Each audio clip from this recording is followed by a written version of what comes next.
কথায় আছে রাজা তোর কাপড় কোথায়, অর্থাৎ উলঙ্গ রাজার কবিতা। সেই উলঙ্গ রাজার কবিতাটাকে হাতিয়ার করেছিলেন চাকরিহারারা। 2016 সালে যে সমস্ত শিক্ষক শিক্ষিকাদের পুরো প্যানেল বাতিল হয়ে গেছে, তারা ঠিক করেছিলেন যে অর্ধনগ্ন মিছিল করবেন।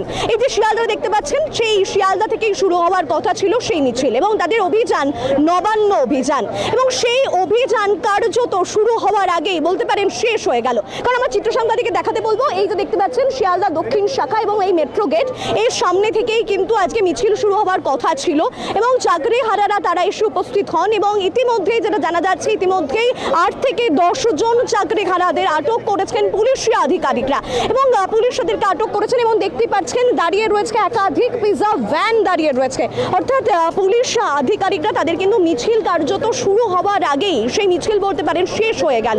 এবং এই মিছিলের কোনো মতেও অন্যরকম পুলিশি অনুমতি ছিল না বলেই জানা যাচ্ছে। এবং যেটা জানা যাচ্ছে যে তাদের মূলত যে দাবি, যে কেন এখনো পর্যন্ত যোগ্য হয়েও চাকরিতে বসতে হবে, এটা হচ্ছে চাকরিহারাদের মূলত দাবি ছিল। কারণ আপনারা ইতিমধ্যেই জানেন যে রাজ্যের মুখ্যমন্ত্রী মমতা বন্দ্যোপাধ্যায় তিনি জানিয়েছেন যে 30শে মের মধ্যে নতুন বিজ্ঞপ্তি সামনে আসবে, এবং ইতিমধ্যে মুখ্য সচিব সেই বিজ্ঞপ্তির যে রীতিনীতি যে বিধি রয়েছে সেটা অনুমোদনও দিয়েছেন। এবং সেই অনুমোদনের নিরিখে যেটা জানা যাচ্ছে যে আর কিছুমাত্র সময়সীমা, এবং সেই বিজ্ঞপ্তিতে যেটা উল্লেখ রয়েছে যে রাজ্যের মুখ্যমন্ত্রী মমতা বন্দ্যোপাধ্যায় বলেছেন যাদেরকে একেবারে টেন্টেড হিসেবে বাতিল করে দেওয়া হয়েছে, তারা অন্য ডিপার্টমেন্টে মূলত তারা চাকরি পেতে পারেন। এবং ইতিমধ্যে আপনারা জানেন মুর্শিদাবাদের একজন চাকরিহারা, তিনিও কিন্তু ইতিমধ্যেই সেই মানসিক যন্ত্রণা সহ্য করতে না পেরে তিনি মৃত্যুর কোলে ঢলে পড়েছেন। এই পরিস্থিতিতে দাঁড়িয়েই কিন্তু চাকরিহারাদের এই অভিযান ছিল নবান্ন অভিযান, কারণ তারা রাজ্যের মুখ্যমন্ত্রী মমতা বন্দ্যোপাধ্যায়ের সাথে একাধিকবার বৈঠক করার চেষ্টা করছেন, কিন্তু সেই বৈঠকের আবেদন করেও খোলা চিঠি এবং মেল করেও কোনো রকমভাবে কোনো আবেদন তারা পাননি, অর্থাৎ আবেদনের সাড়া পাননি। সেই পরিস্থিতিতে দাঁড়িয়েই তাদের আজকে এই শিয়ালদা থেকে নবান্ন অভিযান শুরু হওয়ার কথা ছিল, কিন্তু দেখতে পাচ্ছেন সেই অভিযান শুরুই হয়নি। এবং দেখতে পাচ্ছেন পুলিশি আধিকারিকরা তারা কিন্তু এক প্রকার বলতে পারেন কড়া নজরদারিতে রয়েছে, একবার বলতে পারেন কড়া ঘেরা টোপে মোড়া রয়েছে এই শিয়ালদা।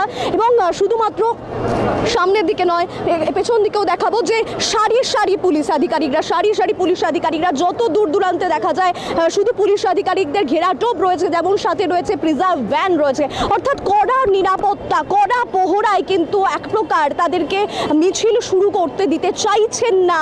এবং আজকে যে নবান্ন অভিযান, সেই অভিযান আদপেও কি শুরু হবে সেই বিষয় নিয়ে একটা প্রশ্ন চিহ্ন রয়েছে। কারণ পুলিশ আধিকারিকদের যেটা সূত্র মারফত জানা যাচ্ছে যে ইতিমধ্যে 8 থেকে 10 জনকে গ্রেপ্তার করা হয়েছে, আটক করেছেন পুলিশ আধিকারিকরা, এবং তাদেরকে জিজ্ঞাসাবাদও করা হবে। এবং আরও যেটা জানা যাচ্ছে যে আরও যদি চাকরিহারারা তারা আসেন, তারা যদি মিছিল শুরু করার কথা ভাবনা চিন্তা করেন, তাহলে কিন্তু তাদেরকে তড়িঘড়ি পুলিশ আধিকারিকরা তাদেরকে আটক করবেন, এমনটাই কিন্তু পরিকল্পনা আছে বলেই জানা গেছে।